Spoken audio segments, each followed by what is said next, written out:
Good evening to all of you. For those who are watching on Facebook Live, this is Jeff, also known as Nomad Fury.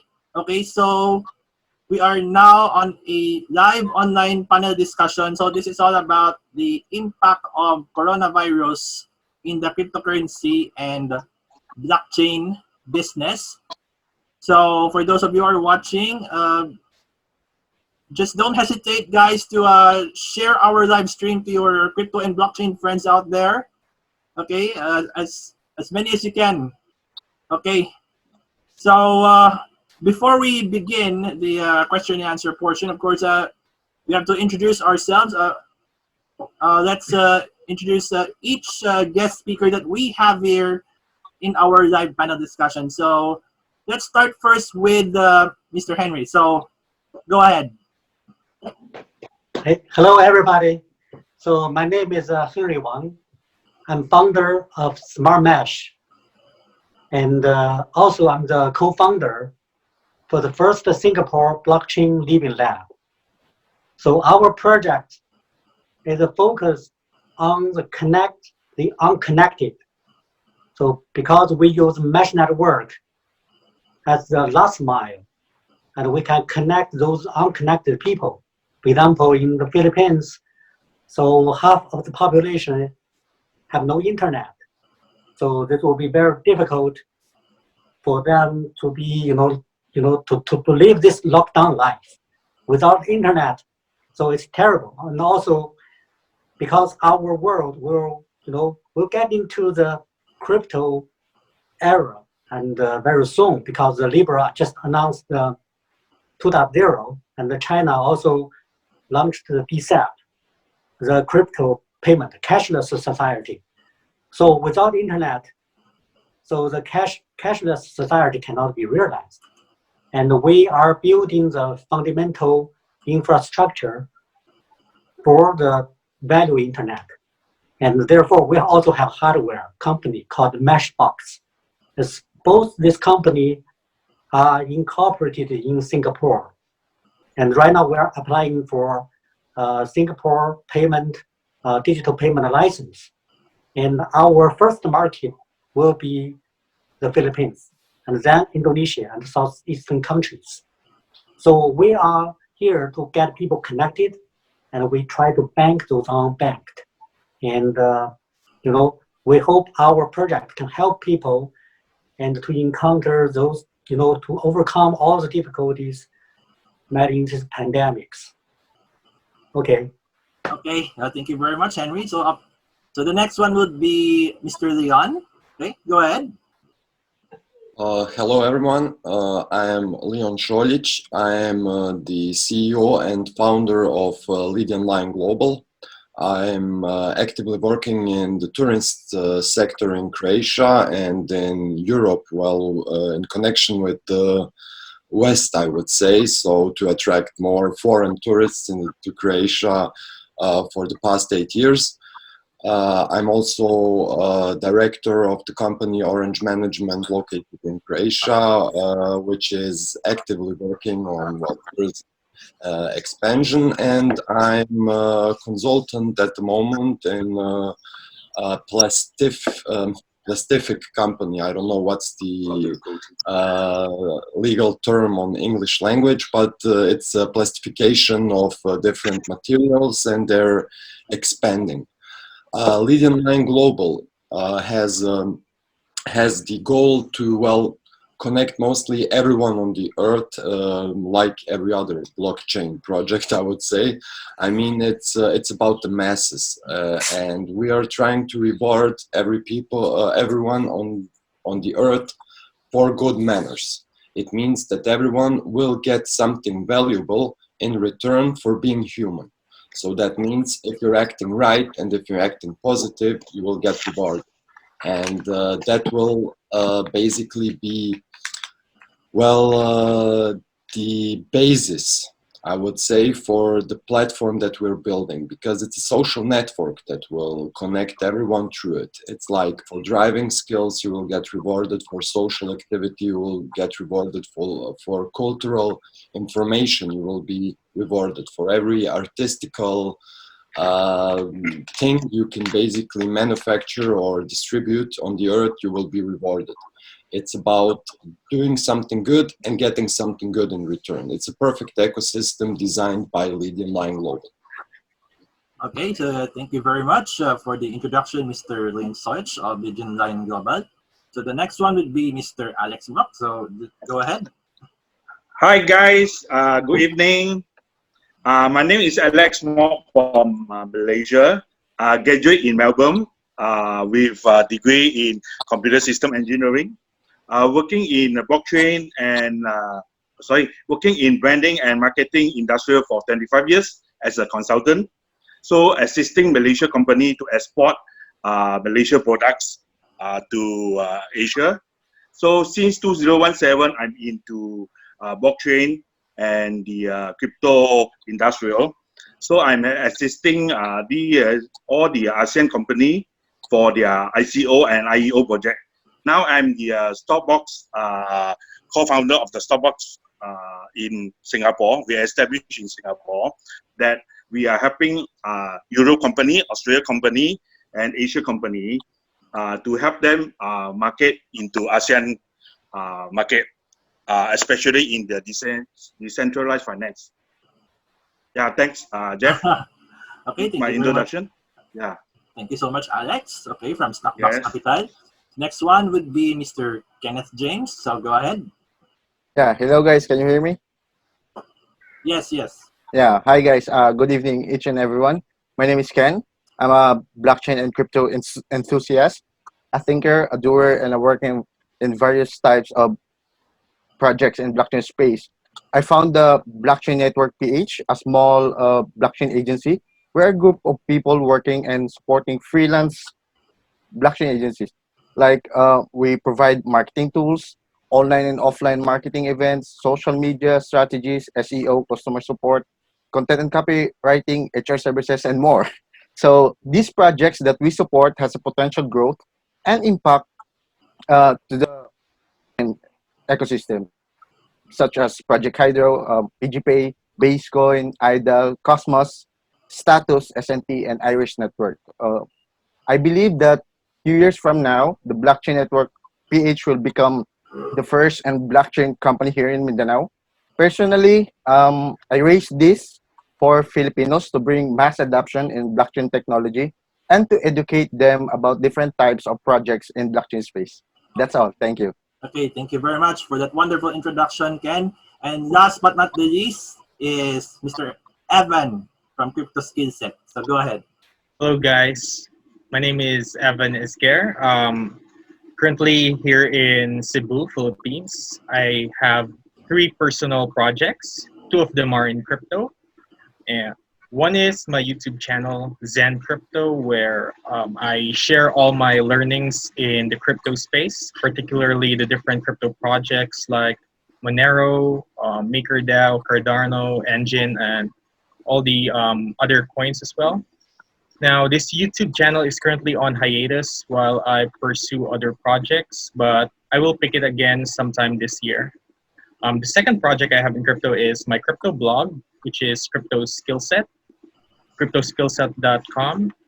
For now, it's just a blog, but my vision is for it to become a crypto jobs platform where people like you or me can get a job in the blockchain space, because the blockchain space is actually in need of more workers. And also, I have my third project with it, which is not related to crypto. It's basically an ebook guide on how to make money creating content online, as I have done so in the past and till now. So those are my 3 personal projects, and I'm also involved with other projects with other blockchain companies. One is Making News. It's a news website for crypto and tech in general. I'm the second in command in the management lineup for that news website. And I've also recently made a deal to be the main content creator for Asia Crypto Today. It's another crypto news website that's basically caters to the news around crypto in Asia. So as you can see, I'm more involved with the media in crypto compared to other fields. So that's all. Okay, so Thank you. thank you. Thank you very much, Evan, for that wonderful introduction. So before we continue to the question, guys, this online panel discussion is sponsored by News Crypto. So you just go to newscrypto.io, in which it's an online learning platform for crypto traders. So you can check on that, guys. All right. So let's go now. Let's continue now with the questions. Okay.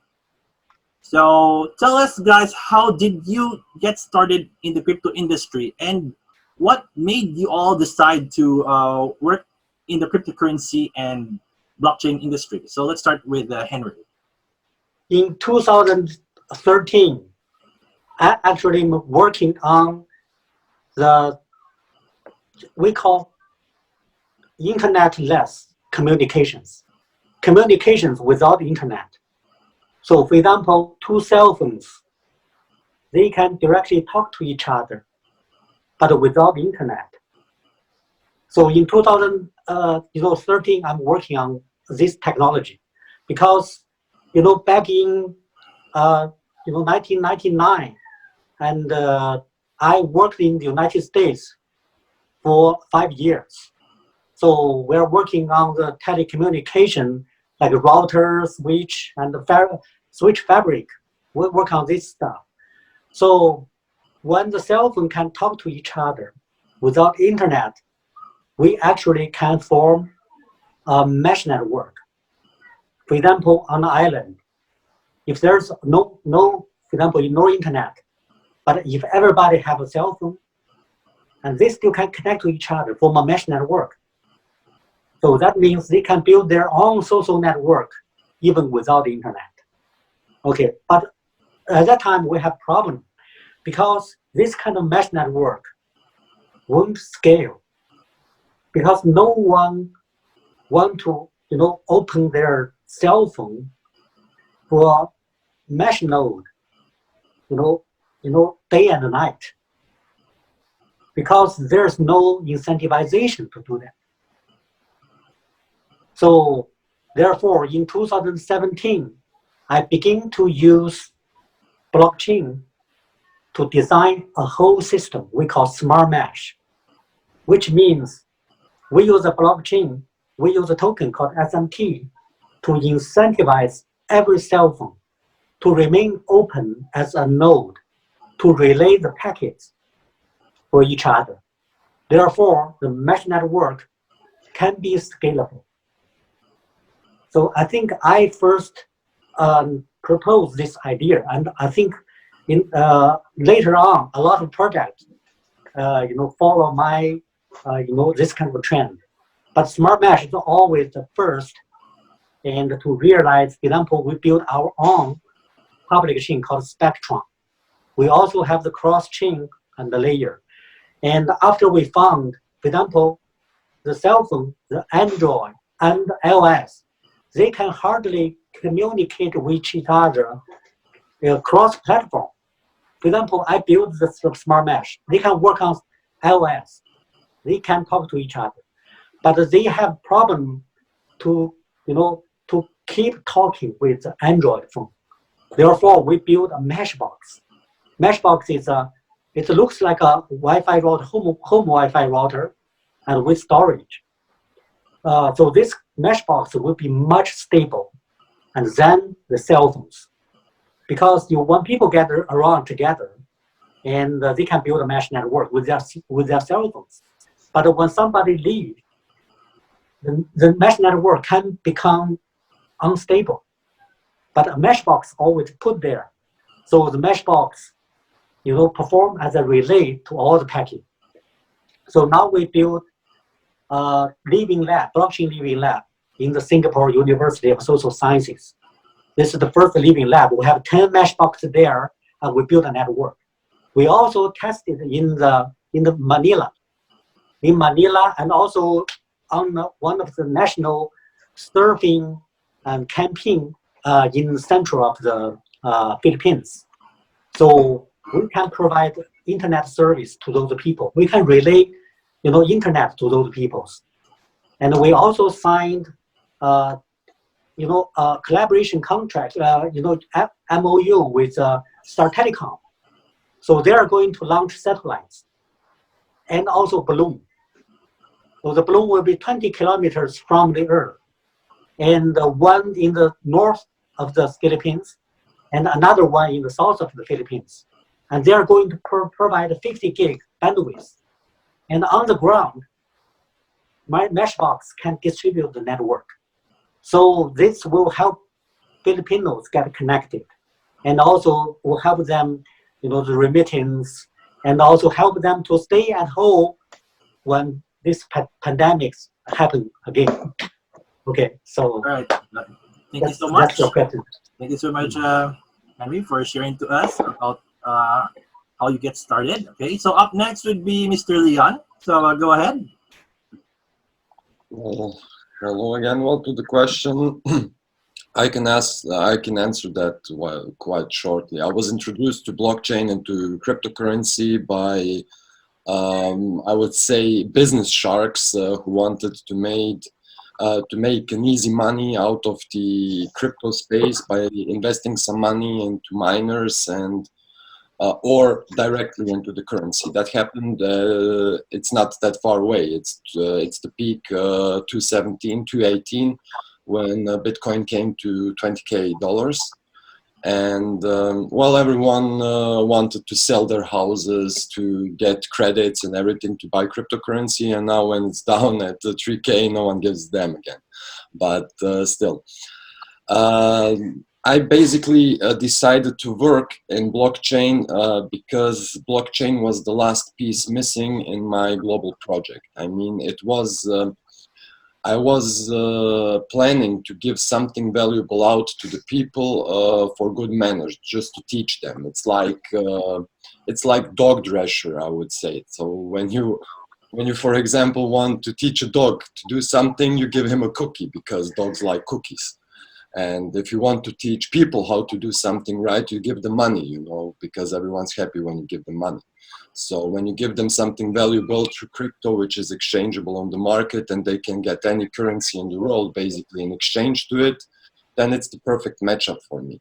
I mean, I can give you an example through the law system, for example, and government. It's when the police is pulling you off the road because you're hanging on your cell phone. They're usually giving you a ticket, which you have to pay afterwards. And the Lydian line global system is going to reward you through not using your phone while you're driving. So you will be using a Uber-like system, I would say, where you start your drive when you enter the car. And if you didn't use your cell phone until the end, so when you reach your end destination, you will get rewarded in the cryptocurrency, which is exchangeable and, well, spendable in the end. I mean, everyone is basically trying to come over the rounds, I would say it like that. And it comes good if you help the people a bit through a free currency, which you get just for good manners. So not for wanting to be a hedonist or trying to reach out, I don't know, the people who have more money and to squeeze out something out of them. I think money is something what is not a luxury. It should be something what is common to everyone, and it should be spendable. I mean, then people wouldn't die of hunger in the world. I was posting here in the conference a picture earlier, where no one gives them about 2.5 million people dying of starvation, for example. And when the numbers for Corona came like 200, everyone locked down the countries like instantly. I mean, it doesn't really have a lot of sense. I mean, you have people dying of starvation. It's the basic, what every human needs. I mean, you don't need a smartphone to use blockchain technology, but you need food and water. I mean, that's something what is basic. I think that's, well, blockchain should be here to help the whole humanity globally. So not just people who want to make a good business out of it. It should be free. It's meant to be free. It's not government issued. You don't have to pay taxes on it. It's your personal right to have a wallet and to manipulate in those inventions as you want. Lydian Lion is just an example of such a brand. I took the first brand of money, which was created 650 years before Christ, and I put it into a cryptocurrency. So I just wanted to show people that money is an invention and that Lydian Lion is just the brand name of the first money created. It was, well, Lydia 650 before Christ, so it's not like 100 years old. It's not, we didn't have to discover America and to find dollar to know that something can be valuable. It was quite clear even before that. I think that's enough of me. Okay, thank you very much, Leon. So up next, Alex. What made you decide to work, you know, in this kind of industry? Okay, actually, I've been missed the .com boom. Okay, and I started blockchain is when I purchased my first Bitcoin, not full amount. The moment one Bitcoin at around 150 US dollar, you know. So I tried my luck to buy, I think at one Bitcoin. At that moment is US dollar is around 150 to 160 US dollar at 2017. So from there I learned what is blockchain, what is crypto. Okay. So after that I went to attend all the seminars. At that moment there is only in Bangkok and Singapore they have, you know. So once I understand, and I think, hey, this is an opportunity for me, okay, to move in IT industrial. Of course, I'm in computer system engineering, but most of my time I'm more on power and the hardware side, okay? I'm not in the software side and .com. So while I'm missing the .com industry, I think, hey, this is the second boom where I can go in, you know.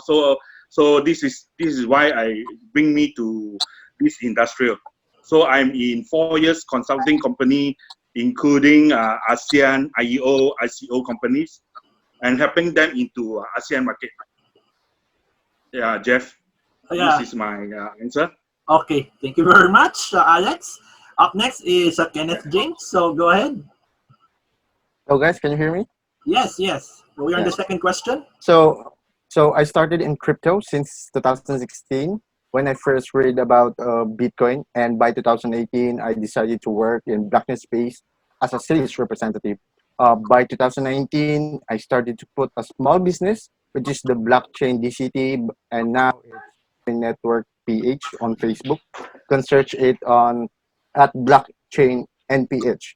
I fell in love in blockchain technology because after the era of internet, I found blockchain, and since then, for me, blockchain is the most sophisticated, complex, yet elegant, and blockchain technology that I ever came across. And the main thing that it does is that it gives the power back to the people. So for me, the blockchain NPH, we're fighting for decentralized digital rights, payments, securities, identities, passwordless, unbanked problems, and whatever. Thank you. Okay, thank you very much, Kenneth. And up next is Evan.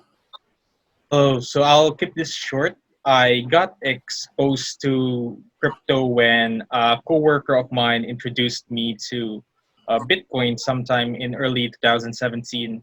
I was a call center agent back then. I was doing sales and I had a bit of extra money. So I decided, well, I should give this a try. So I bought some Bitcoins, XRP, Ethereum, you know, the big three. So at first I was in it for the money, like probably mostly everyone, let's be honest. But as I did more research, I realized that this was bigger than just about making ourselves rich. It's about changing the way the world operates at a fundamental level. And so then I decided to stay for good. I've realized that this industry has so much upside and So I think this is where I should be. Okay. Thank you very much, Evan. So we are now going to question number 3, okay, which is a very interesting question. So the next question is, how was the coronavirus situation in your city, province, or country? Like, you know, the enhanced community quarantine status, the lockdown status, social distancing measures. How the LGUs or the government is responding right now. Okay, so let's start first with Henry. Okay, for the third question. Okay, so I just came back from a football game. So in my city here, it's not. I'm not based here, but I stay in my wife's hometown, and this city has like probably 2 million people and population, and altogether we have like 6 cases. So the 6 cases is from the January to the February. So all the 6 cases already are cured. So right now, people are still wearing the mask, and in this city, it's a north of China. It's very close to Beijing, and for my work, I sometimes based in Beijing, sometimes in Singapore, and I traveled frequently to the Philippines and Indonesia. But right now I'm in this city called in the Liaoning province. So it's very safe here. But you know, even though there's not many cases, but the people here, everyone wear masks. Everyone stay at home. So all the restaurants, all the entertainment centers closed for almost 2 months. So people just execute this lockdown very strictly. They don't want to give trouble to the society. They don't want to give trouble to the neighbors. So there's no problem. You know, it's kind of like the different culture. So it's not hard at all. I mean, in all the city in China. That's why. So even Wuhan first found the coronavirus, because at that time it's so hard to distinguish between the novel, you know, coronavirus from others. So people think, okay, maybe this SARS, or maybe it's a flu, or maybe something else. And the people even don't know, experts even don't know whether the coronavirus will transmit from one person to another. So they need some time to verify, okay? But at that time, Wuhan has some problem. Therefore, you know, the government immediately locked down the Wuhan after they found the human-to-human transmission. So therefore, you know, it's so I think this lockdown is very in time. Therefore, not many cases, you know, spread to other cities. So at most, some other cities will be like several hundred people will be, you know, getting infected with 1 or 10 deaths. You know, but you know, other cities, for example, the city I'm living here, and people still wearing masks, but you know, we have found no more cases. Okay, so it's pretty good. I hope, you know, all the countries actually can learn from China how they contain the virus. I think at the very beginning, a lot of the countries, you know, they think, okay, China don't have the human rights or whatever. That's a different issue, totally different. People are just, they want to do it. They feel that they feel this the obliged to do it. So okay, I think so far, I think China is pretty, you know, world. I think we also send the medical supplies to the Philippines, and also medical team to Philippines. So I hope the Filipinos can understand this is for the good for the society. Okay, yeah, that's my. Okay, thank you very much for sharing about the situation of coronavirus in your area. So up next is Leon. Can you share to us how was the situation there? Hello again. I'm living in Croatia in a small town near the capital, which is Zagreb. I mean, Zagreb is not such a huge city. It's like 1 million. Well, they say it's a million city. So my town has like 35, 40,000 citizens, something like that. But the lockdown in the entire country happened like overnight, and everything was closed down. And well, people started behaving strange because no one knew how to react on everything ongoing. So everyone tried like to be as positive as they could, and everyone was just following all the government orders, which resulted basically in closing every business around, which is not food consumption or some market distribution indirectly, so over online sales or something like that. But everyone tried to keep on working something. So it was really a strange situation, I would say, because, like I said, the lockdown happened overnight. And so the police officers, which were used to hang in pubs and local restaurants and such, they were suddenly on the street, and they had to give out tickets to the people for being on the street as well. And it was just a strange situation because we needed like some paperwork to, well, be able to move in between cities. And well, the whole corona thing was just a bit pumped up, I think, a bit too much pumped up.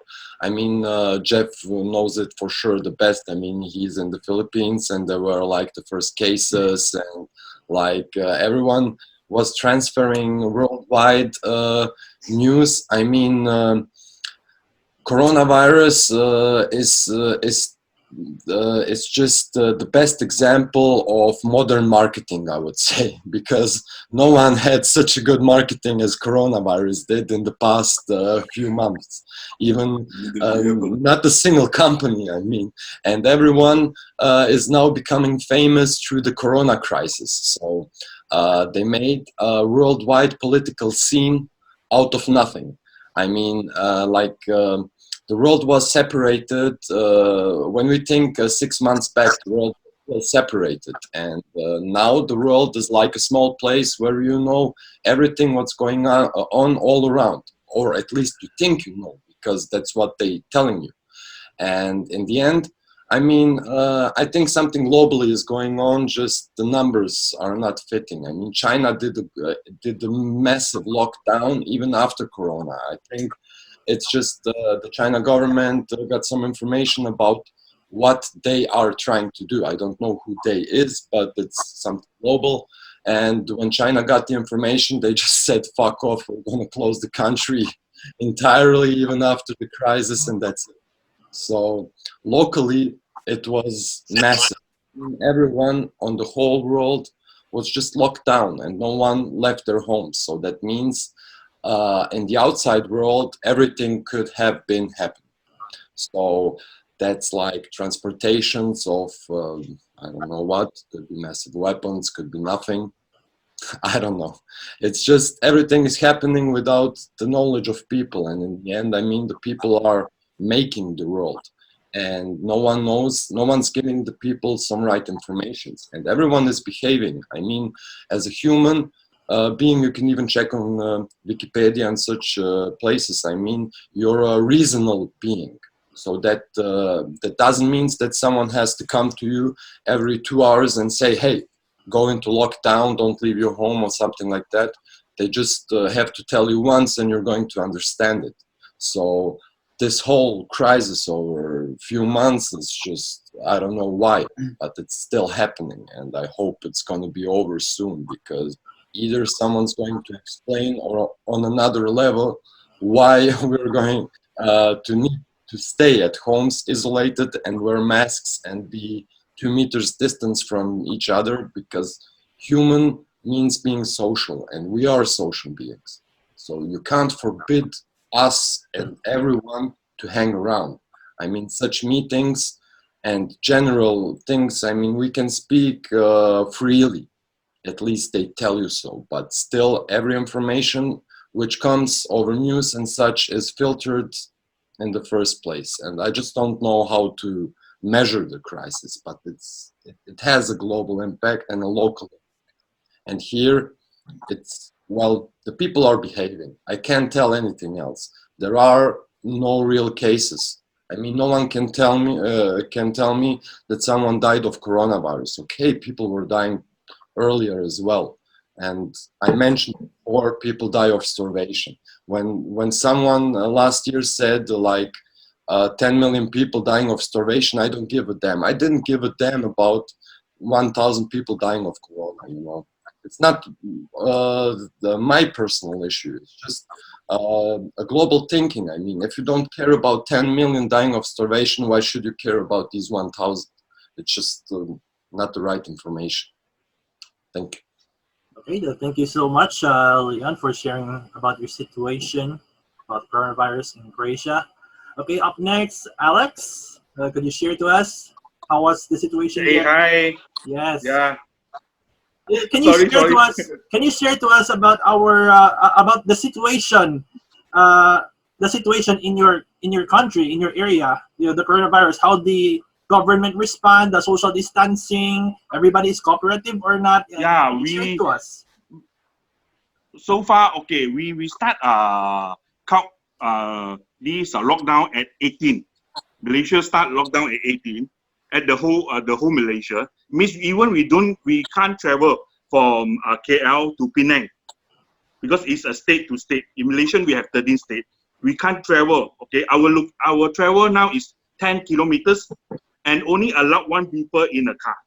Okay, so I only one people in a car to allow go out 10 kilometers to buy food. Okay, only restaurants is open for packing and food delivery. Okay. And this week our case of the coronavirus have been start dropping. At this moment we are around 5,000 cases. 2006 to 2007 have been recovered. Okay, and dead is around 90 people. So I hope this pandemic will be faster, move to a new life. This is what happened in Malaysia. Okay. Yeah, Jeff. That's all. Okay. Thank you very much. Sorry, I jumped into No, question. it's okay. It's okay. No problem. It's okay. All right. So up next, Ken James. Yeah. I'm currently here in Davao City, Philippines. It's Duterte's place. Oh yeah. Everyone is on quarantine, and the city is pretty much on lockdown. So the government here is very serious about this pandemic war, and we do follow the said curfew from 6 a.m. to 6 p.m. only. We also have set rules like one person only per family can go outside. We have color coding ID. Um, like you can go outside for MWF and TTHS, and only essential businesses are able to open, such as convenience stores, hospitals, pharmacies, public markets, and only takeout services in food chains. That's all. Okay. Thank you very much for sharing your situation there in Davao, Mr. Ken. Last but not the least, Evan, could you share to us about the situation there in Cebu? Okay, here in Cebu, we pretty much have the same enforcement with in Davao with Ken, where we here in Cebu we also have the same lockdown. We also have the same curfew. Um, we also need a quarantine pass to be able to go out. So which means I could still go out and catch the virus. I mean, buy groceries. Sorry, but the only difference is the people don't obey. That's the problem. The citizens here in Cebu are less disciplined than in Davao and in other places, which honestly sucks because it might actually postpone the lockdown that was supposed to end on the 28th this month. So yeah, it's not good because of the citizens just a few around 2 days ago, we actually saw that there's traffic in our city. In a city that is on lockdown, there's traffic. Can you imagine that? So yeah, I wish I could just slap all of them in the head, and obey the rules, guys. Come on, this is for all of us. Yeah. Yeah, that's it. Okay. Just a follow up thing about Cebu. I think yesterday I have read a news about one sitio in barangay in which there are so many people there, in which the Department of Health in Cebu, they have decided to stop mass testing because everybody is considered infected. So what are your thoughts about that, Evan? Yeah, I've heard about. I forgot the name of the sitio, but I've heard of that. Barangay Luz. Yeah, it's really. I don't know what to say. It's really bad for them because for those who live in that area, and for some of them they want to go out because it's the type of place where it's so condensed. The houses are so close together that it's almost that was really difficult to hide from the virus. And since there's lots of people already infected in that area, it spreads faster than any other sitios here in our city. So it's really bad for them, and hopefully it doesn't spread to other areas as well. Okay, thank you. Thank you very much for that follow-up answer, Evan. Just to wish you guys the best. Wish you guys to stay healthy, to stay home there in Cebu, because I have so many friends are in Cebu like you. Okay, so before we go to the fourth question, I also want to share my own situation here in Bacolod City. So we are under enhanced community quarantine, or we simply call as lockdown, until April 30. So it was supposed to end on April 13. However, our governor, of course, they have decided to follow suit on what the zone has decided. Okay, and for the status here, there are some days here in my city that which has heavy traffic, but I think it's only just one day, and I have seen some pictures that some people in public markets, they are not practicing the social distancing, and just like in Cebu and Davao, only one can go out on as long as you have the quarantine pass. However, we have the so-called number coding in which only those people, or like for example, if your ID ends up in 13579, you can only go out in those days. The same thing goes with the even numbers, and all of us cannot go out during Sundays. Okay, so that's what I have to share about my situation here in Bacolod. Okay, so let's go to the fourth question, guys. So my fourth question to you guys is, can you share to us your own thoughts about the positive and negative impacts of the coronavirus in the cryptocurrency and blockchain industry, and also share how you or your company is dealing with the coronavirus crisis? Does it have any effect on the business side of the company you are working for? So Henry, you can start. So now for the fourth question, I think the negative side. So for the blockchain industry, and we all probably encountered. So now we cannot travel. Okay, so blockchain is it's kind of like a community project. So a lot of people are traveling for conference and deployment, and so the biggest problem is we cannot travel. We cannot hold a conference. Actually, in March, end of March, there will be the first tier, the top tier. I think the conference in Singapore, in the Sands, and I think all the top tier projects will have a conference there, and we also represent the first Singapore blockchain living lab. We are going to do demo there. We have more than 10 partners, and for like distributed computing, distributed storage, and also the DeFi projects, and altogether we are going to, demo something. It's kind of like a fantastic, for the whole blockchain world. But we have to cancel that. And also, I'm the technical advisor for the Singapore Blockchain Association, and we plan to hold one of the Singapore government-backed and the largest blockchain event in Singapore. And it's called the Blockchain Week, 2020 Blockchain Week, in July 20th. But we have to, turn it into an online blockchain week. Okay, so also we have one of the seminar in Singapore University, and also we are going to launch the Singapore University, that all the students and the innovative and the creative this competition, but we have to turn it online. So it's a negative side. We all know about that. And also, I frequently visit Manila, the Philippines, almost every month or every 2 months. But now, I cannot go there anymore. Veronica, we have a project there. We try to bring our mesh box there, but we cannot do it anymore. So that's the negative side.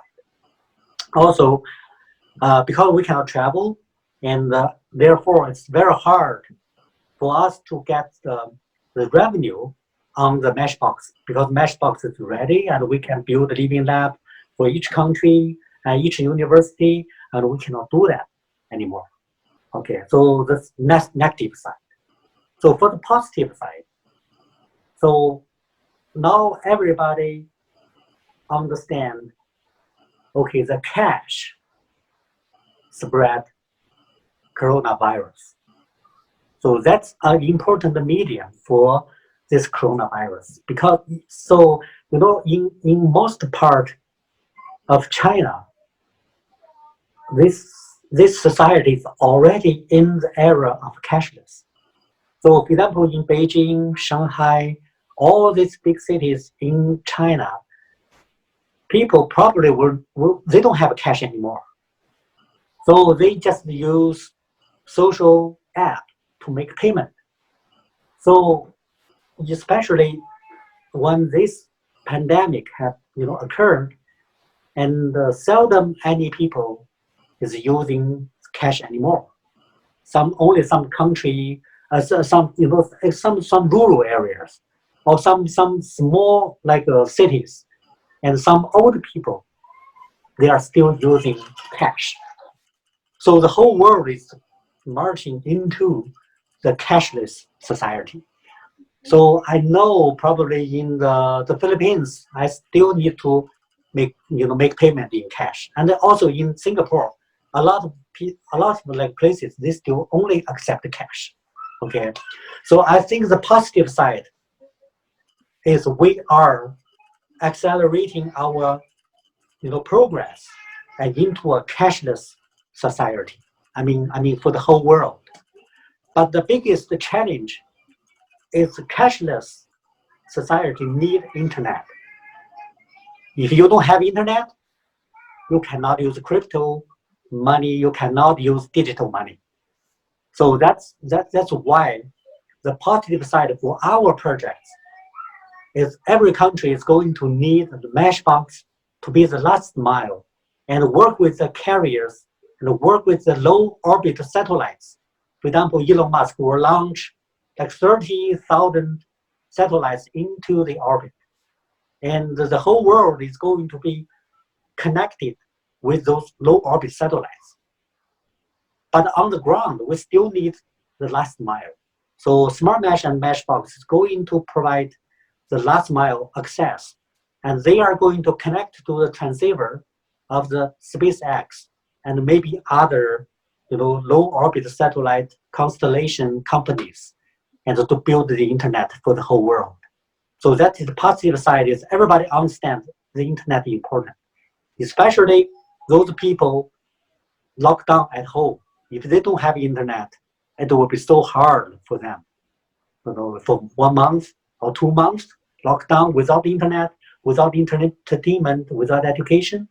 So that's the positive side. For our company, and because the pandemic is global, so we do a salary cut.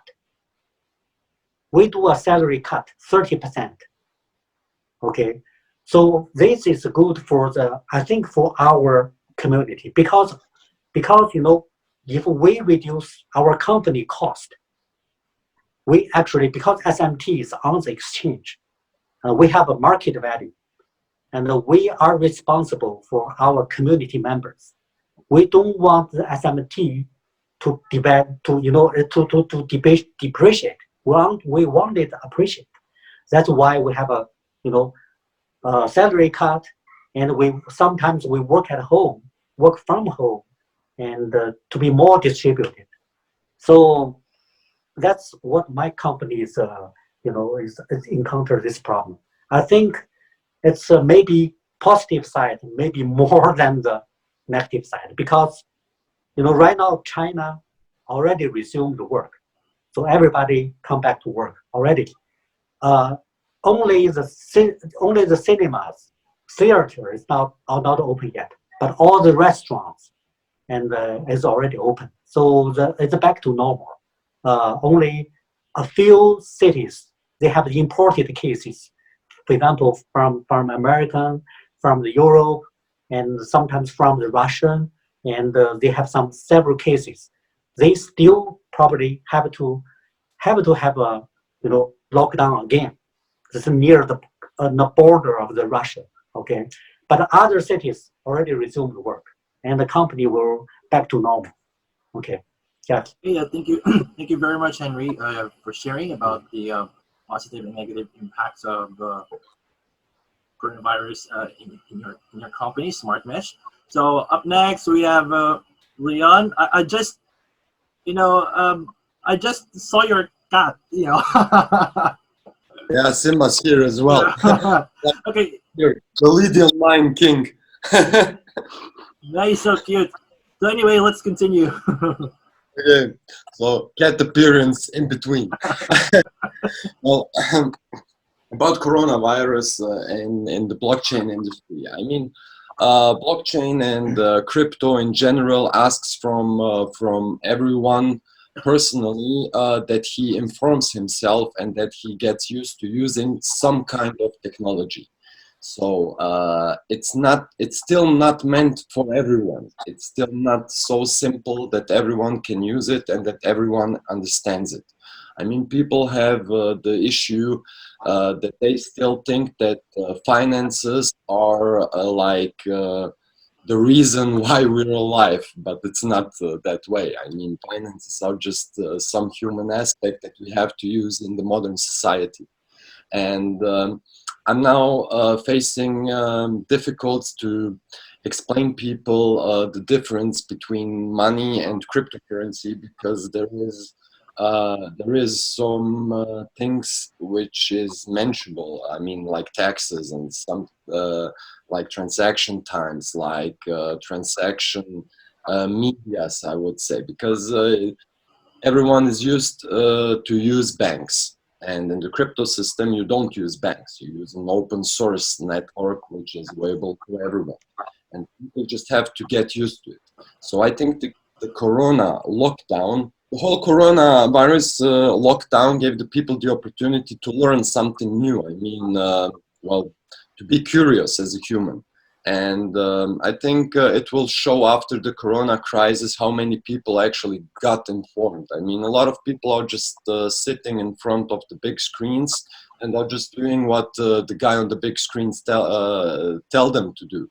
But there are still people who are curious and who learned a bit more about every opportunity they have, basically. I mean, it's about what you can do and what rights you have as a human. And people do need education about it. I mean, someone has to give them examples. I tried to show them over contracts, for example, because I'm doing business for for a few years already, and I'm doing different kind of contracts with people. And now I'm trying to explain them that it doesn't matter in which currency you're doing it. I mean, is it euro? Is it dollar? Is it Bitcoin? Is it Ethereum? I mean, if we defined 1,000 euro, it's 1,000 euro. So I will pay you 1,000 euro. If we define it in Bitcoin and say it's 1 Bitcoin, then I will pay you 1 Bitcoin. And you don't have to check the market value behind it, because I will send you 1 Bitcoin. It doesn't matter how many apples, euros, dollars, yens, or whatever it is in the end, because you'll spend it as 1 Bitcoin. And when you need it, you will exchange it to the currency which is asked from you, and you will pay the taxes to the paper money which you have to. So it's just up to the user in the end to decide whatever he does with the valuable thing which he possesses in the end. I mean, if it's a trading card in the end, if it's a rare car, if it's cryptocurrency, if it's paper money, if someone gives it a value, it has a value in the end. And you can exchange it for food and water. Just we don't exchange it for food and water, we exchange it for luxuries which we basically don't need. So that was what's making the market collapse.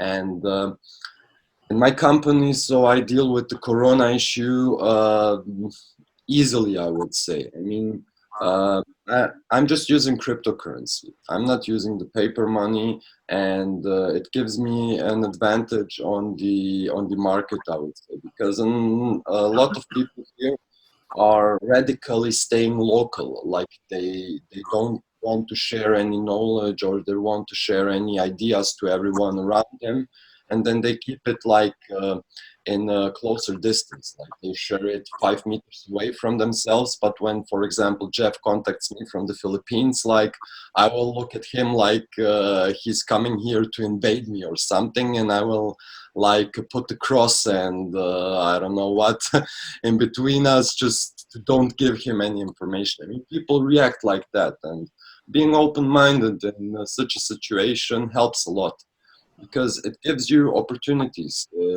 I can contact with everyone, and I can just ask, hey, how's Corona in your country? Is it going good?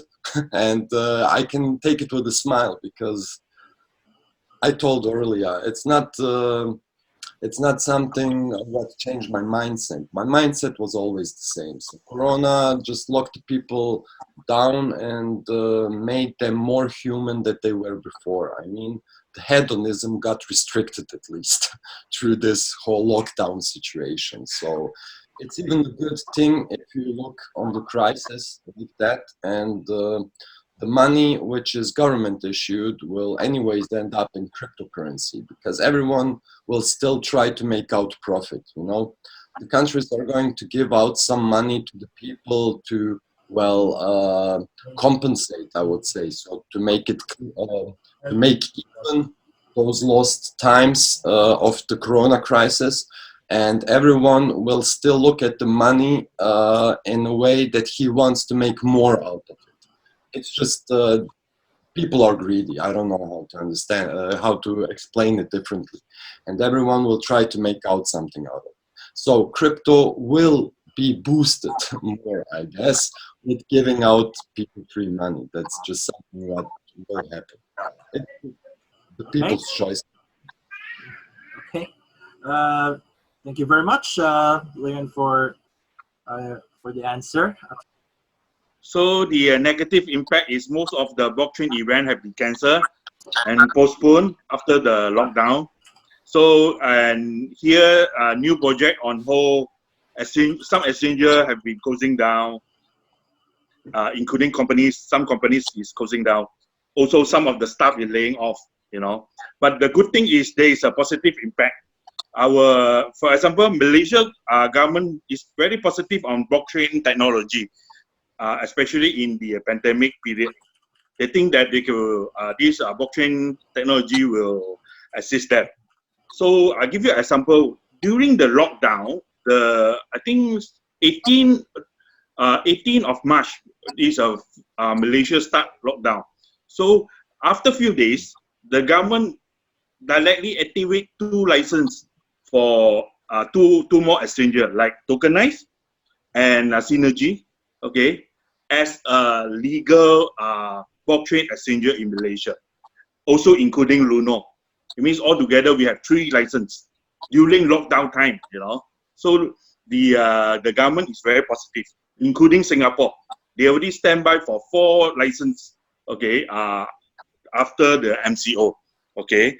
And globally, digital payment have been widely accepted, especially in this pandemic period, because including crypto, in order to prevent the spread of the virus.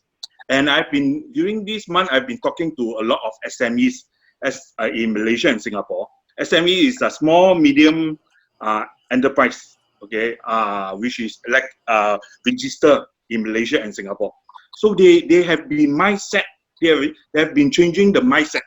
Because last year I talked to them, oh no, I still prefer, a Visa card, MasterCard, WeChat Pay, Alipay, now, hey, please come to explain to me. So they have been changing their mindset, okay, to crypto as one of the payment gateway, okay. So, and actually this pandemic have been changing the globalization because it prevent the people moving around, So how our company is dealing with coronavirus is, of course, we as a co-founder, we cut our salary. We don't take our salary, sorry. We don't take our salary and expenses. So we are moving into online educations. We are using online education in decentralized finance, blockchain, also mindset. Because in this pandemic, a lot of people have panicked. So we have to do a lot of education to mindset them, okay, to positive them. So even we cooperation and work together with SMEs, communities, blockchain communities, business community, and also our competitors. This is a good time where competitors, we can work together, okay? And we're really affected, yes, definitely. Our project have been, my own project have been cancelled and postponed. So our client have been cut a budget, less project, okay? But I think this is, we think positive, okay, and have a good attitude. And I know that ASEAN have a good opportunity because like digital payment, by a study by this Temasek, Google's and Bain and Core, last year, the report coming up last year, they are targeting 2025, okay, Asian digital payment, okay, will be revenue at 38 billion. ASEAN will be at 38 billion revenue. ASEAN Asia digital payment, okay. At this moment, 2019 is at 11 billion, okay, and 50% of the population is unbanked, untapped, unbanked, okay. So this is why our company also working with 2 projects. One is decentralized finance ASEAN 2025, and also women decentralized finance 2023 to help women into blockchain, because now women into blockchain is only few percent. Okay, and I think in this pandemic period, okay, even I heard last 2 weeks there is a Vietnam blockchain, startup blockchain, okay, they managed to get a good amount of crowdfunding for the new project. So this is why always when Chinese say when there is dangers, always there is an opportunity. Okay. So up next, Mr. Ken James. Yeah. The question is the positive and the negative, right? Yeah, we are in the fourth question. The positive. Yeah. That's tough one. So there's a big effect. The negative side is the fact that lots of people are either sick or out of work, and the worst, they die. It's hard to watch the world shut down and the economy collapse the way it has. Economically speaking, it's been disastrous for the industry from a market perspective. However, we are still looking for the bright sides. Soon, like keep building, innovating, and communicating each other. And everyone on the team, there's still a good benefit on this pandemic crisis, such as we can spend lots of time focusing and discussing any upcoming online events. marketing strategy, or any related in the project. Still, Status S&T is bringing the light to the importance of private open communication tools. It's been a positive, I suppose. Also, people will realize that debit card, coins, and paper money can contaminate virus. So it's very good. Yeah, that's all. Thank you. All right. Thank you very much, Kenneth. And up next, Evan. Evan, hello. Okay. So I think from my perspective, there is actually less negative impact of Corona in the crypto blockchain space for many reasons, compared to other industries at least. Because for one, this industry has the highest demand, or has one of the highest demand for remote workers. Now we have more remote workers. Hopefully that could fill in the gap. So another thing is, nearly 98 to probably 99% something of crypto products and services are conducted online anyway. So it won't really affect a lot of the businesses. And cryptocurrencies can't spread the virus. Only cash and checks can. On the positive side, I think the the coronavirus has given Bitcoin and the entire crypto market an opportunity to separate itself from other markets. The stock market took a huge plunge. The foreign exchange markets also took a huge plunge, along with other traditional markets. The crypto market took a plunge as well, but not as much as traditional markets. And now we are starting to see markets starting to recover lately. But guess what? Traditional market needs stimulus to bounce back, but not crypto. Just recently, actually, the U.S. Federal Reserve printed 2.3, 2 point, I think 2.3, yeah, 2.3 trillion dollars, and they injected it into bonds and other traditional markets, just so they could artificially inflate their economy, which is going down fast. So far, it's working a bit, but yeah, they're printing money. Come on, they're devaluing their own currency, the currency that their citizens use. No one is printing more Bitcoin. No one is devaluing it intentionally. The number of Bitcoins being generated or is already pre-decided, and the limit is fixed. Yet we are bouncing back. We bounce back. In fact, even we are bouncing back harder than traditional markets. So another positive from the coronavirus is that there are actually, like I said earlier, there are more remote workers available. And since blockchain has one of the highest demand for remote workers, then it will help address the growing demand for blockchain workers. More people can come to this space now. More opportunity for all of us, because it's one of the few options left for them, considering that there's mass layoffs everywhere. Also, people are more likely to pay with crypto for goods and services now, since most of the purchases are done online, considering many people can't go out and buy stuff. Um, so far, I can't see much. I'm sure there are negative impacts, but um, not so much in the companies that I work for or in my own personal projects. In fact, we are actually going the opposite direction. While most companies are laying off employees, we are aggressively hiring. So if any of you have any experience in digital marketing management or senior web dev, you can contact us. Just Google my name. You'll find me on LinkedIn easy. I'm always active there. So, yeah. Okay, thank you very much, Evan, for the answer. Okay, so let's go now to our fifth question. Okay, so I know most of you here most of you here, the speakers, are attending meetups, conferences, and summits about cryptocurrency and blockchain technology. However, due to the coronavirus crisis, these meetups, conferences, and summits are postponed or cancelled due to this pandemic. So this is where the virtual blockchain summits and conferences are on the rise, and they are emerging. So some of them have said that after the coronavirus crisis is over, it's going to be the new normal. Because for me, for me, even if the lockdown is over, of course, a mass gathering is still banned, especially when it comes to seminars.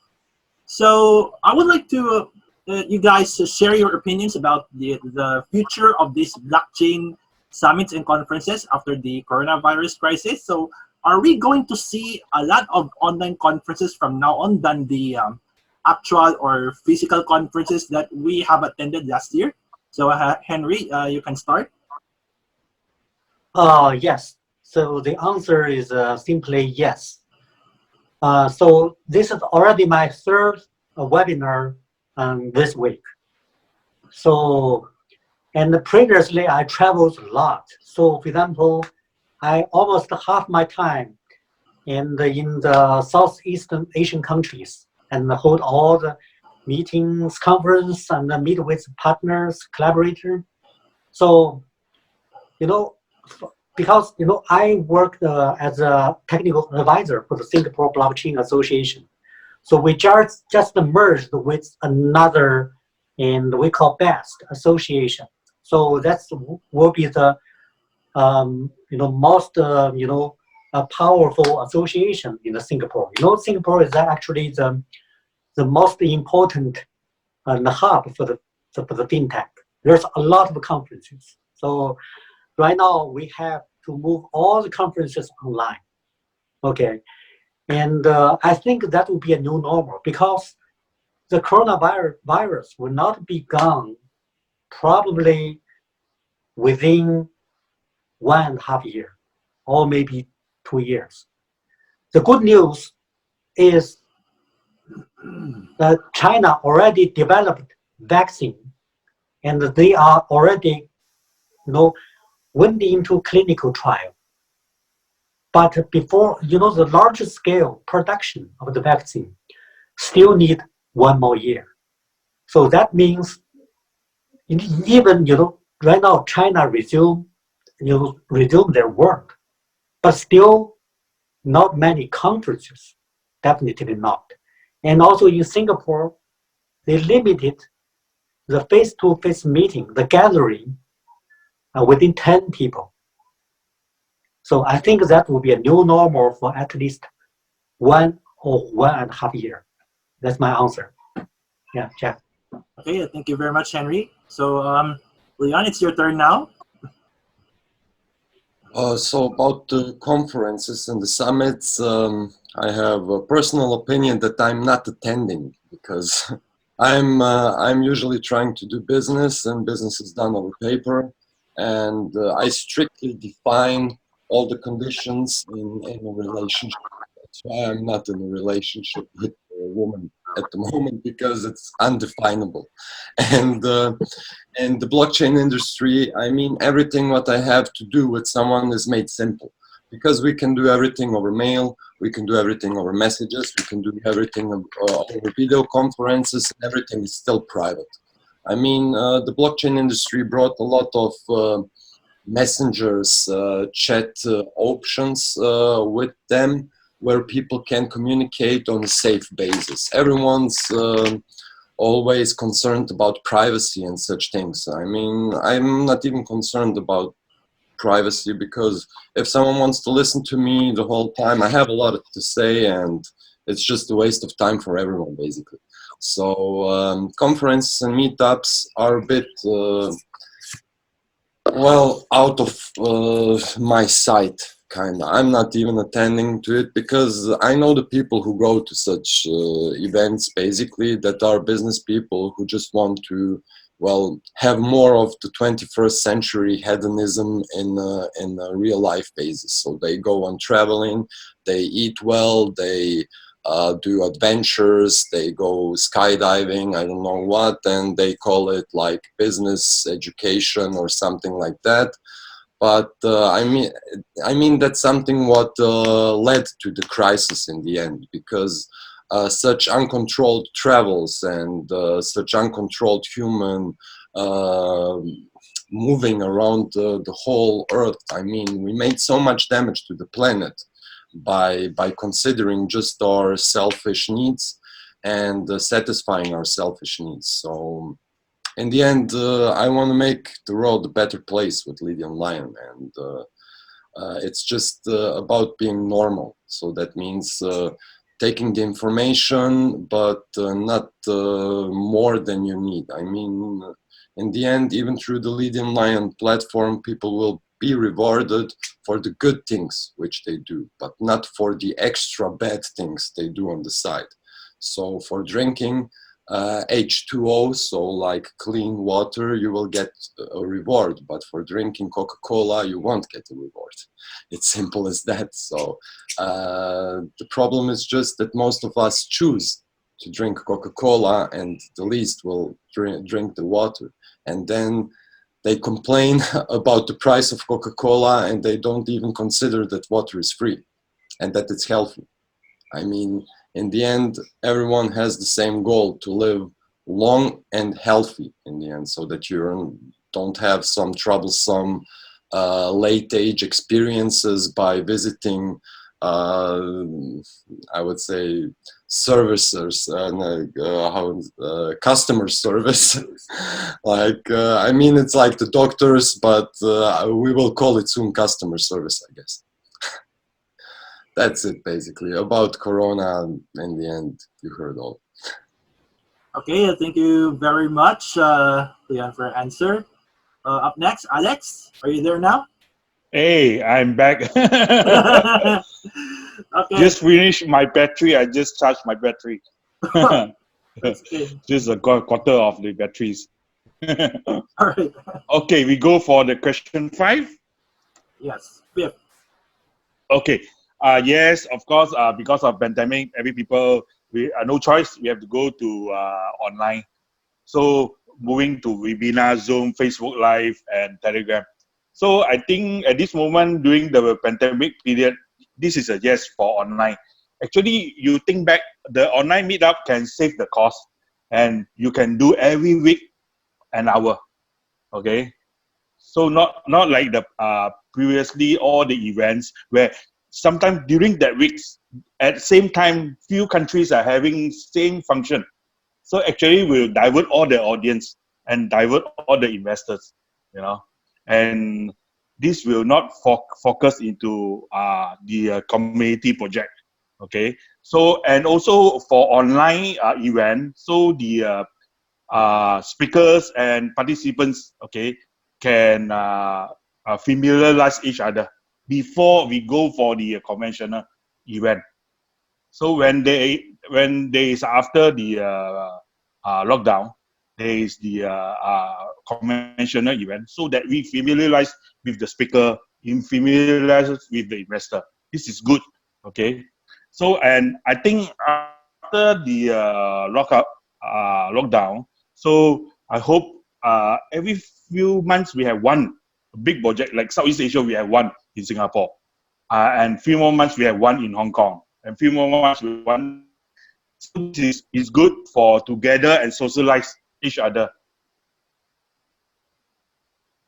Sorry. Hello, sorry. There's a hello, Jeff. Jeff. Yes. I can hear you. Yeah, sorry. There's an Okay. incoming call. Call. So Please continue. I think, yeah, I don't know why there's an incoming call coming in. Okay, so I think it is for conventional is good also, like but not like every week, every month.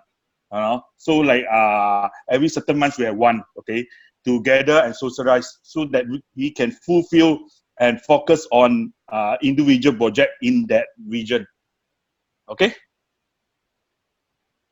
Yeah, that's for me. Yeah. That's all, okay. Yeah. Thank you very much, Alex, for your input. Yes. You know, I Yes. usually agreed with you about one thing. about one thing when it comes to these online conferences. It's it's all about saving cost. Like ticket prices, plane tickets, hotels. Yes. Yeah, because we have met like a few Spend times too already. much cost. I've been into overseas for like a few times just to attend these numerous conferences. So this virtual blockchain and cryptocurrency conferences is going for me. I think it's going to be a game changer. I've seen a lot of these conferences popping up on Eventbrite or so that's what I have seen so far. Okay, so up next we have Ken James. So can you share Yeah. about your thoughts on this?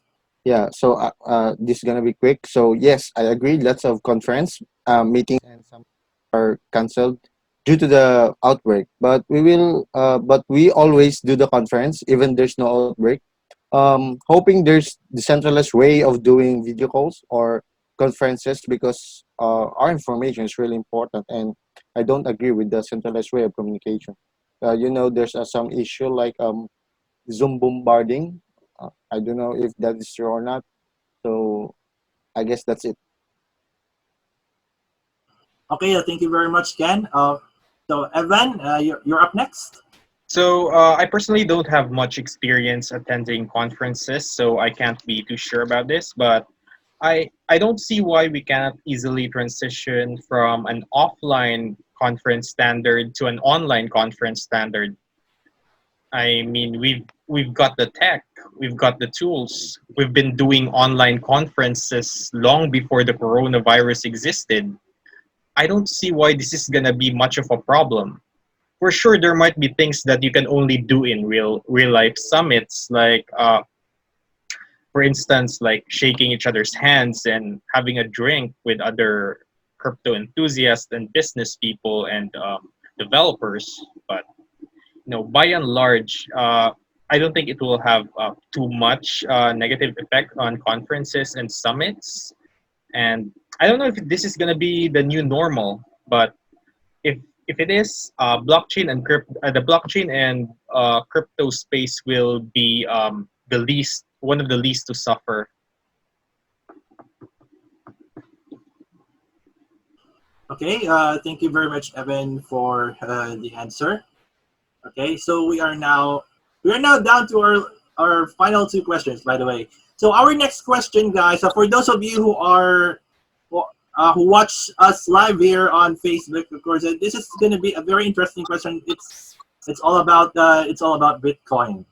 Okay, so my question to you guys is that we all know that Bitcoin halving is fast approaching. It's like less than 26 days from now. So, however, the economy is falling apart, and we are like entering the recession due to the coronavirus pandemic. So, probably one of the worst recessions since the stock market crash in 2008. So, my question is: do you honestly think that the investors in the stock market would turn to Bitcoin and other cryptocurrencies, or do you think that this is the right time now to enter the cryptocurrency market? So you can share your opinions about or advice about this. So Henry, let's begin with you. Okay, so I think this is the right time to get into the blockchain and the crypto world.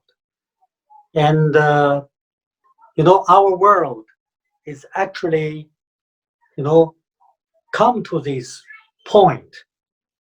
This is the entry point to a digital world. So within this week, there's two announcements and real action.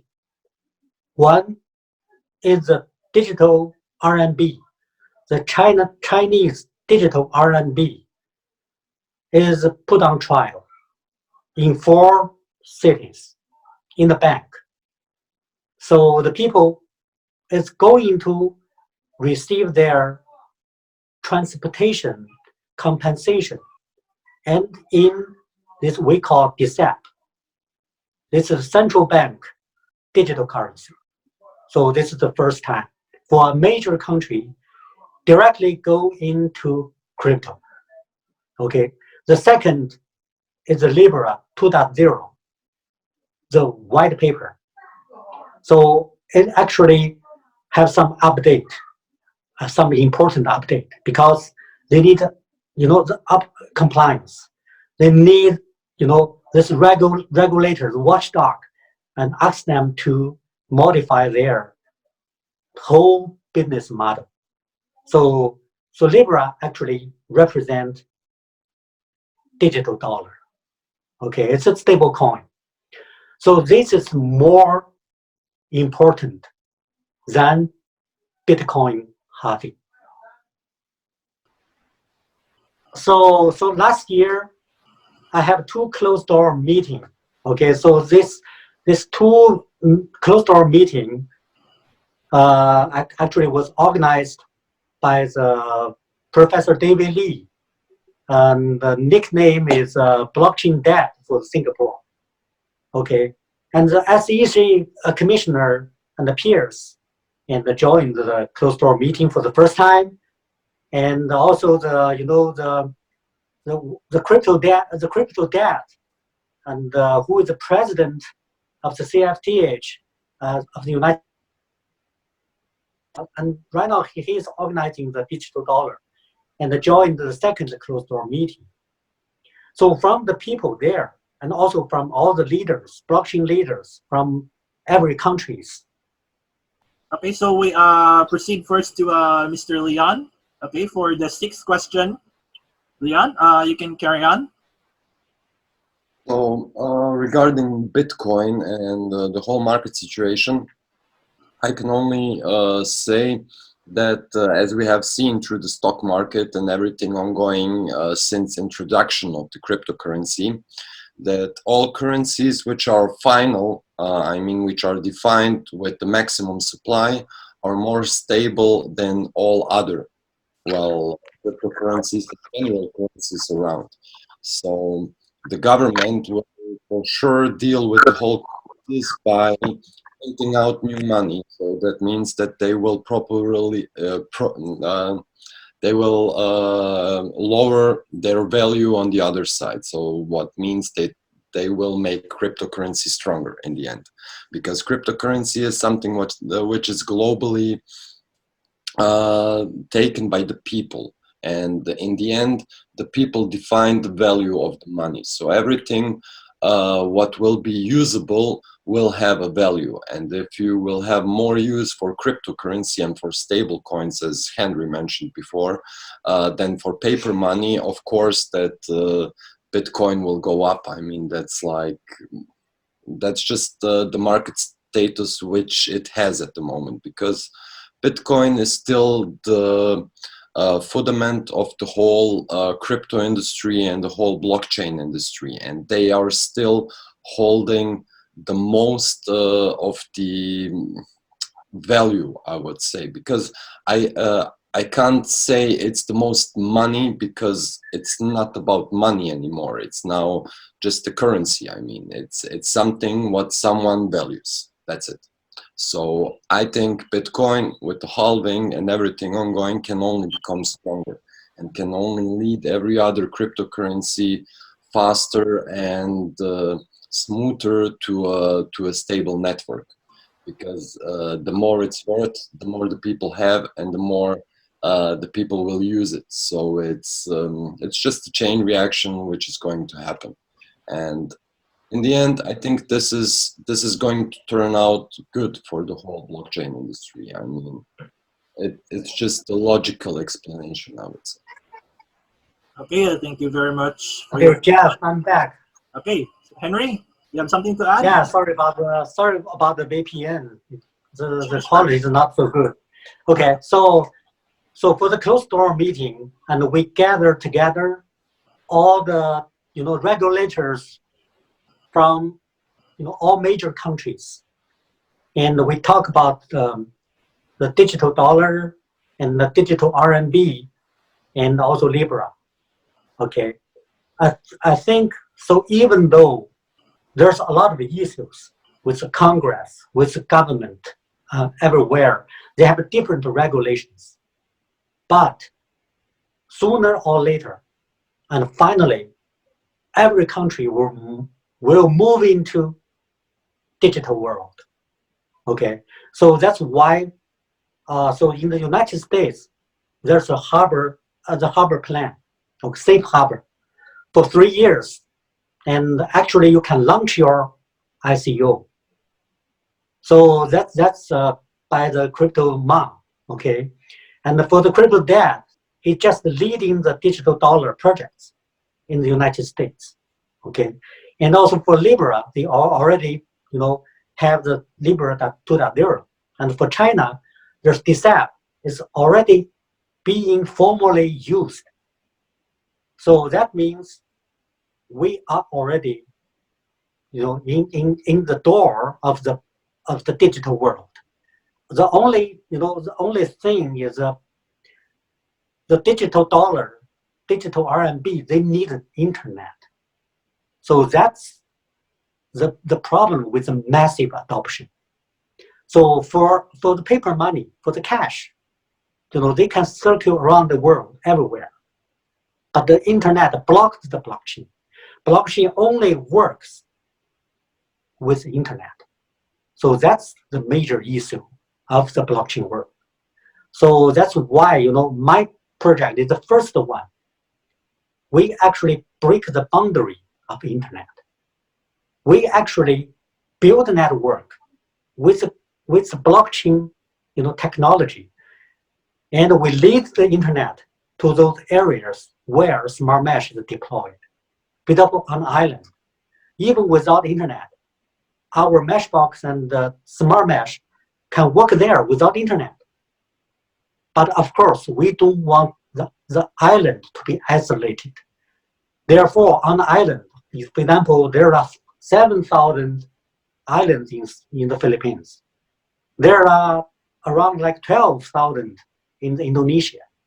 So that's why we work with the satellites, low orbit satellites. Elon Musk will launch a lot. China will launch even more in the future. Okay, so but we don't want those countries launch too many satellites. That's a disaster. Why is it a disaster? Because first, we will have problem with astronomy, observation. Second, they will collide with each other. There are too many debris circulating around our Earth. So it's terrible. So that's why we have to optimize the whole space-ground integration network. Especially on the ground. So at that time, SmartMesh can bring offline payment to the crypto, for example, to the digital RMB, digital dollar, and the Libra. For example, if you go go on an island, you have to use cash. But with SmartMesh network, you can still use your Libra DSAP there. So that's, bring massive adoption to this digital stable coin. So we are seeing this kind of a progress is even more important than Bitcoin halving or something else. Because Bitcoin is the first blockchain application. It's important now. It's also important in the future. But it will become gradually the real blockchain. It began to deploy. And those tokens, for example, SMT, is going to circulating. They will carry the Libra, and they will carry the connectivity to the whole world. So that's most important, the real blockchain application. So Bitcoin is only a digital asset. So in the future, for the coming years, probably Bitcoin definitely will appreciate a lot. But in the long run, it is only an application.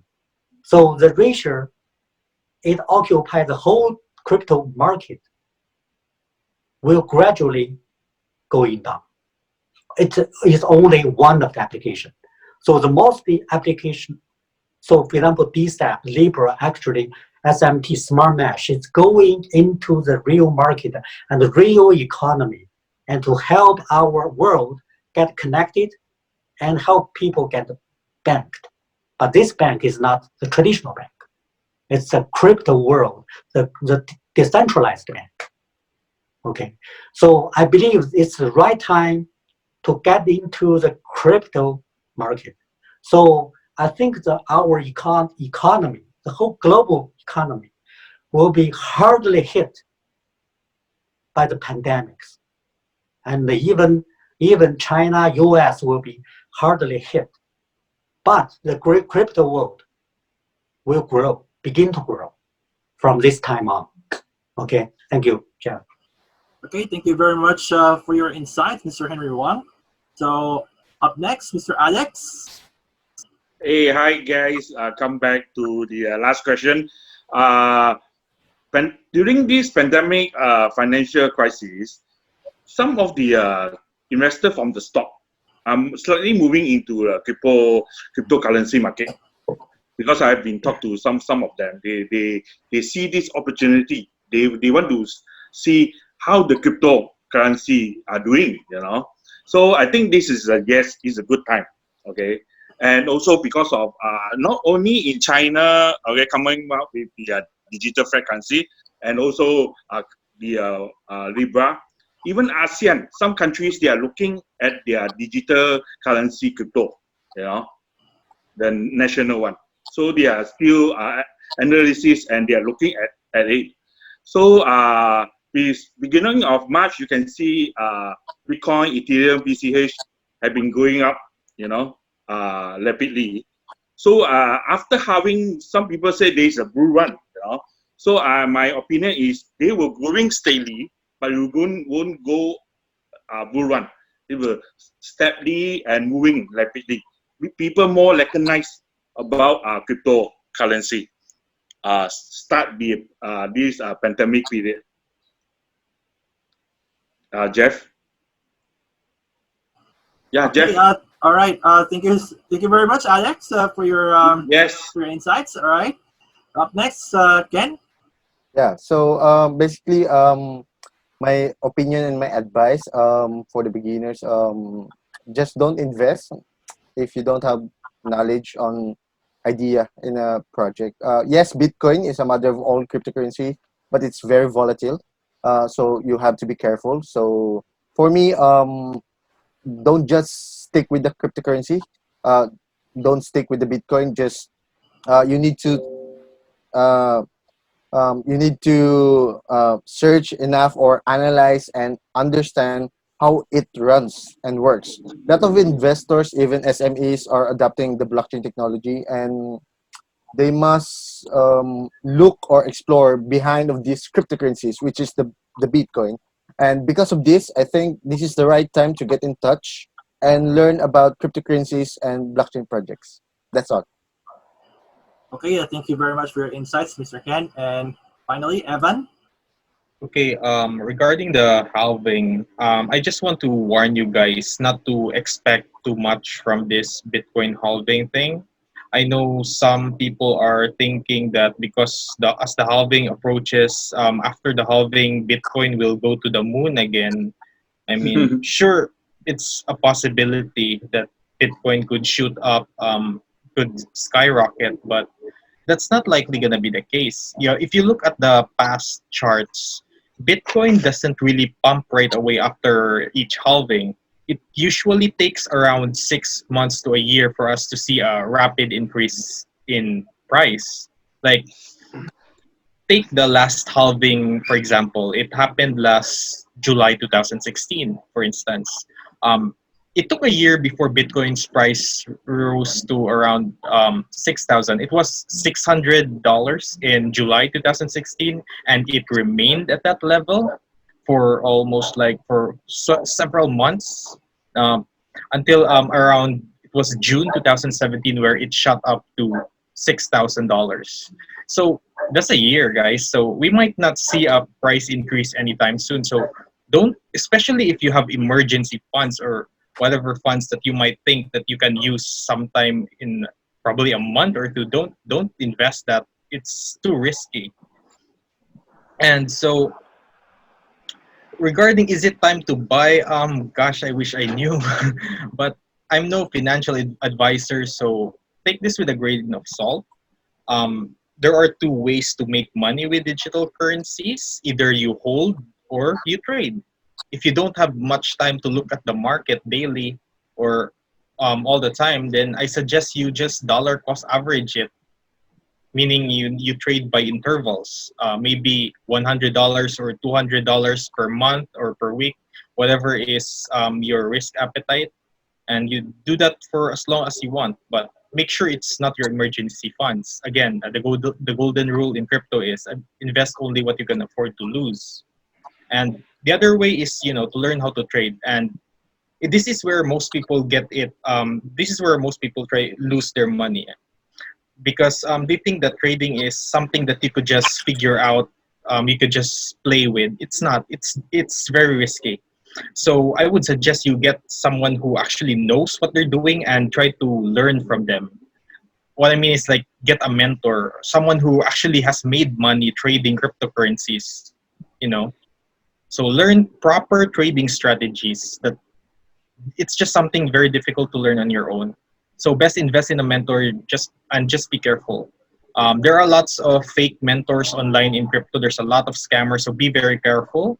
I can point you to a legitimate one. His name is Craig Cobb. I've taken his course. So far, it's the best I've ever seen. But it's up to you. If you really want to make money in crypto, those are the two options. But don't invest in Bitcoin just because of the Bitcoin halving. You have to do more research than that. Just don't just go with the herd. You have to think for yourself. That's it. Okay, thank you so much, Evan, for your insights. Okay, I just want to share some of mine. Okay, about if it's the right time for us to get into cryptocurrencies or to explore. Where some of them have said that maybe it's the right time to buy or to explore because the coronavirus would not last long. So someone had said that someone had said that when this pandemic is over, of course the stocks and cryptocurrency would shoot up. For me, when it comes to this one, the market is very unpredictable. We don't know when. We don't know when it will shoot up or go down. It's high volatility stuff. So we just have to invest at our own risk. Okay, we just have to invest what we can afford to lose, just like what Evan had said, just like what Ken had said. Okay, and of course we need to diversify as well. We don't just stick to Bitcoin only. We just need to explore. We just need to explore other stuff. Okay, so we are now down to our final question. Okay, so my final question to you guys is: what are your tips or advice to the cryptocurrency and blockchain enthusiasts, especially those who are watching us live here on Facebook, who are trying to survive during the coronavirus lockdown? Like, if their crypto holdings are being dumped or turned to shit coins, what other options do they have that could help them sustain? So Henry, you can start. Okay, so now many countries going to regulate the crypto market. So for example, Singapore is going to issue their digital payment license. So there's G20 meeting talking about the crypto, the crypto and blockchain.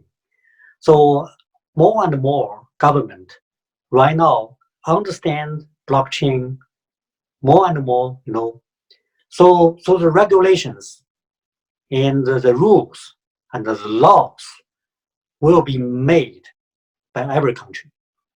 So I don't see in the near future a big bull market. Okay, so a lot of scammers. I think 95% of the projects in the world is just scammers.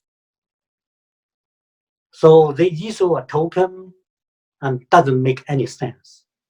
But they use money and to pop and dump. So a lot of people actually lose money in this market. So I mean, so from today, and a lot of regulations, rules will come out from Singapore, from all other countries. Okay, so that means we are into a market with fluctuations.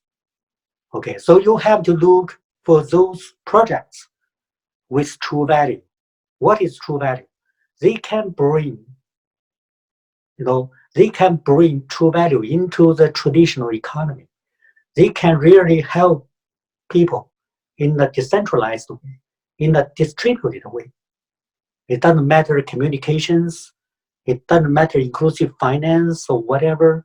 So you have to look for those projects who can survive under the regulation of many governments. So you can check out the list. Who is going to applying for a license? Who can, survive under the scrutiny of the governments? And those projects are promising. Okay, so do your own research, because someone lead you to buy and sell. Maybe they have their own plan, because they have to make money themselves for a living. So I mean, for those crypto lovers and the enthusiasts, you have to do your own research, or you don't have to spend so much money into this market right now, full of a fluctuation. So if you do understand something, you focus on the regulation stuff.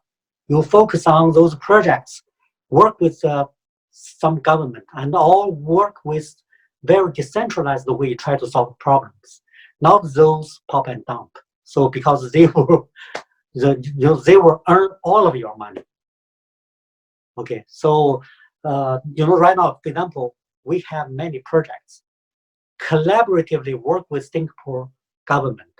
They issued, like IMDA issued a interoperability challenge, and we work with Wubing. This is their stable coin projects for the Singapore government, and also for many down to the earth and real applications. So trying to look for something real and have some history and have some very good reputation in the past. Okay, not those looks. Okay, the price go up, go up straightly, and then you will be cut. Okay, so that's my tip and advice. Thank you, Jeff. Okay, thank you very much, Henry, for your tips and advice. Leon, you're up next. Well, my advice for everyone everywhere is basically learn about your health, keep it simple. If you get in touch with someone, do it with respect. Is it the government? Is it a company? Is it personal? It doesn't matter. You don't have to spend money. You don't have to invest. It's not something what is, of some life meaning for anyone, basically. So just get better habits in this time while you can. Get informed and make up your own opinion, and don't let someone always lead you. You're human, and everyone's human. Everyone who's hearing this is human. So he can understand it, and he can form his own opinion and make decisions for himself. Use the blockchain industry and all the blockchain projects which give you something. Use them. It's just something you can use. It's on the market. It's available. It's one app you can install. It's something you get for free. It's something where you get informed. It's not something what's going to bite you, eat you, or lock you down. Maybe like government. Maybe it's just normal projects which help you during your normal living, basically. So you don't have to trust someone. You just have to get informed. Nothing else. Thank you. Okay, thank you very much, Leon, for your tips and advice. Okay, Alex, you're up next. Yes, hold on. Yes, just charging my battery. Oh, Going okay, to okay. bed I again. see, I see. Okay, yeah. So my advice is it okay? Yes, Jeff. yes, yeah, Okay. sure. So yeah, I just continue. Actually, for the investors, for the new beginners into blockchain, please look at the completely the ecosystem of the crypto, the coin itself. Okay, don't simply listen to people. Don't use the mindset as a gamble. You know. So actually, the success rate is very low. So the thing is, you have to analyze, okay, the project, okay, and find out what is the ecosystem, okay, they have, okay, and the good one is for the long term, okay. They don't give you the short period to earn that the money, you know. So the investor as a beginner, you have to understand the whole things, okay. Of course, in the market, there's so many new project coming up, okay, but you have to remember, analyze, check the project, okay, and realize the whole complete ecosystem, okay, and what is the direction of the coin itself is very important. Yeah, Jeff. Okay. Yeah, Okay, thank you this very for me. much. Yes, Thank you very yes, much, yes, Alex, for your tips yes. and advice. Okay, up next, Ken. The question is like if crypto holdings are being dumped or turned into shit. Well, What are your tips? in the I hate calling the project shit currency if the project and the teams are still there and keep working. You know what? So for me, there's a lot of options to sustain this lockdown.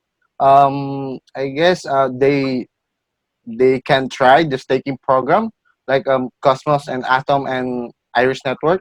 So they must look the concept of the proof of stake, um, and not just the proof of work. So don't just don't put your fruits in one basket. Maintain their risk management or trade in your own risk. And one of the best way, like what Evan said, is to hire some advisors, mentors in crypto space that can help you and properly guide you well and learn from their mistakes. The blockchain technology is still young and they keep improving, like the version 2 of Ethereum, Plasma concept, idle passwordless, the Snowflakes digital identity of Hydrolabs, and more. Overall, again, blockchain is still young and people must look into it. Thank you. Yeah. Okay, thank you very much, Ken, for your tips and advice. Of course, last but not the least, Evan. So asking how crypto enthusiasts could help sustain themselves amid this pandemic, right? So basically, for me, the most obvious answer is if you want to sustain yourself, if your coins have been dumped or it's decreasing in value, and if you want to sustain yourself, then I would suggest get a blockchain job. You're an enthusiast. You're into this space. Get involved with it. That's my number one advice. Oh, maybe Henry from SmartMesh is hiring, or Lydian line, or actually even us, we're hiring at Making News. We're looking for marketers for crypto and also people who could write crypto content. So that's what I suggest for everyone. If you're a crypto enthusiast and if you have no job or you have no other source of income besides your investments, which is all you have, then why not try to create cash flow? You can't eat with shit coins, so you better get something that would generate income while we're still ongoing with this pandemic. I don't know if you're the type of guys who are active on Facebook crypto groups or crypto Telegram groups, but if you are, you should get involved more.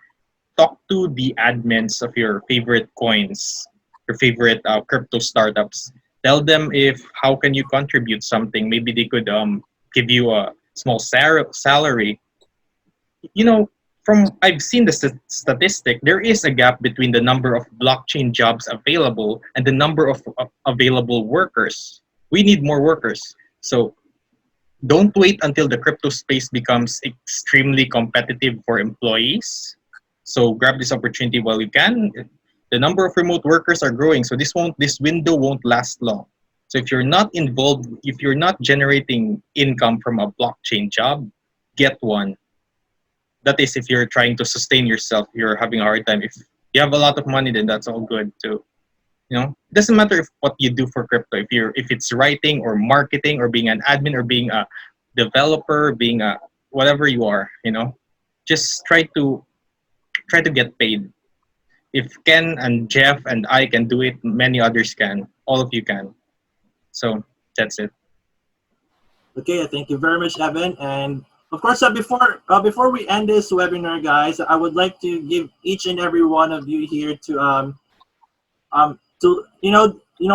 lot of people are watching right now here on Facebook, and I just want to give you guys the opportunity to let them check out your project, visit your website, etc. Okay, so Henry, let's begin with you. Okay, so this pandemic is it's a crisis, but it's also opportunity. So for my project SmartMesh, so SmartMesh.io, you can check out the project, and also we have closely worked and invested a company called Meshbox.io, and that one, after this pandemics, we are going to deploy in the Philippine market. So yeah, maybe we have chance and work together, and we're trying to help Filipinos all get connected and solve all the remittance problems. Okay, yeah. Okay, thank So you very stay much, home, Henry. stay safe. Oh, okay. Great advice. Leon, you're up next. Well, what can I say about Lydian Lion? You can check out our website, and in general, everything's written down, so you can inform yourself about blockchain, about crypto, about the whole platform. We have a lot of sub projects ongoing, micro projects ongoing, local projects ongoing. We have over 200, I think, people already involved in the whole Lydian platform. And well, we're going to spread the word slowly but steady. It's not something what has to happen overnight. It's a long-term project. So the ICO is still ongoing. We will probably not even going into an IO, but we will see. If some exchange cooperation will show up in between, we might consider that, but it's not something of critical issue. I mean, the platform itself is really interesting, and everyone who's interested can read about it. The white paper is on 66 pages, but we had to shorten it a bit because it's a lot to explain to the people in the end. Check on Lydian Lion, and I think it's worth it. Okay, thank you very much, Leon. Up next, Alex. Hey, hi. Hi, hello. Yes, yes. Hey, hi. Yeah. If you want more information on ASEAN decentralized finance, okay, we are working on one project on ASEAN decentralized, okay, towards 2025, and ASEAN women decentralized finance towards 2023. So you can visit our website at Stockbox Capital. Stockboxcapital.com. So we will give you information on the ASEAN blockchain and cryptocurrency industrial. Okay. Good night. Good night. Okay, thank you very much, Alex. Yeah, Jeff. Ken, Yes. up next, it's you. Just visit our Facebook at blockchain NPH, and you can email me if you want to work with me, to work with us. We're free and open, so we have lots of different projects that we supported. So good luck and be safe. Thank you so much. Thank you, Jeff. Okay, last but not the least, Evan. Okay. go to cryptoskillset.com. That's my website. If you want to have tips on how to get involved in the crypto space, I write a lot of content there. And if you want to, if you're someone who probably needs help trying to get into this space, trying to generate income, you can don't hesitate to contact me. You could find me on LinkedIn, or you could even contact me here on Facebook. It's all up to you. I'm all ears. I'm always willing to help others who want to get involved in crypto. Okay, thank you very much, Evan. And guys, thank you so much to all the speakers here. Thank you so much for your time. I know it's late now. It's 10:30. It's 10:30 already, and I didn't expect that our webinar is this kind of long. You know, we started at 8. You know, maybe 8:30. Okay, and but however, I believe, guys, that those who are watching us here on Facebook, they have learned so much about you guys.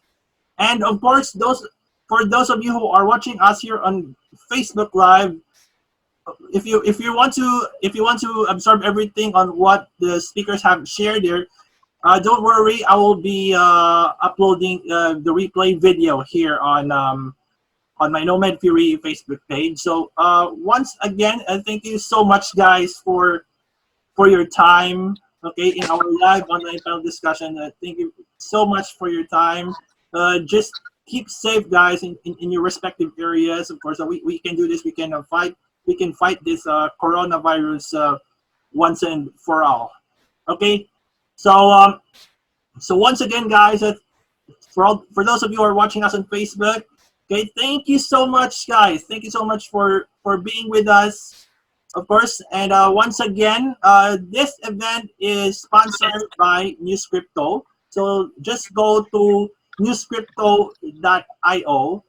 Okay, so it is an online learning platform for crypto traders from beginner to advanced. So just go to newscrypto.io. You can check more of their information, the white paper, etc. And of course, guys, I mean, for those of you who haven't liked my Facebook fan page yet, especially those you have invited, please do so, because this is not just the first and last webinar that I will be conducting. So there will be more to come. Okay, so once again, thank you so much to all. All right, so this is all for now. Thank you. Okay, so once again, guys, this is Jeff, also known as Nomad Fury, and we're signing off. So bye bye, everybody. Thank you so much. Thank you, guys. Nice meeting everyone. you all. Bye, everyone. Bye. Take care. Bye. Stay home. Bye. Stay safe. Stay safe, safe. everybody. Okay.